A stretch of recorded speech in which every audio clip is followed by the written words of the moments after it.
सर्वांना प्रभाग क्रमांक 13 मध्ये व बार्शी टाकळी नगरीतनी सर्वांना माझा साष्टांग नमस्कार। माझा निवडणुकीचा उद्देश एकच आहे की मी अनेक वर्षापासून पक्षाचं काम केलेलं आहे आणि एक सक्रिय कार्यकर्ता म्हणून मी पक्षाच्या वतीनं काम करत आहोत। काम करण्याचा उद्देश एकच आहे की प्रत्येक जण निवडणुकीसाठी सज्ज असतं, पण माझा उद्देश एकच आहे की विकासाच्या मुद्द्यावर मला निवडणूक लढवायची आहे।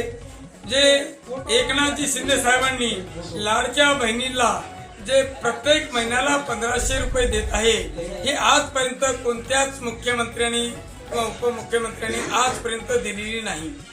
याची गवाही ह्या माझ्या लाडक्या बहीण सक्षम आहे, सज्ज आहेत। दुसरा विषय आहे की जो विकास होत नाही किंवा झाला नाही, तरतूद झाला, त्याच्यासाठी आम्ही आग्रस्त राहू, पुढच्या कार्यक्रमाला आम्ही सज्ज राहू आणि निधी खेचून आणू, एवढे तुम्हाला सांगू इच्छितो।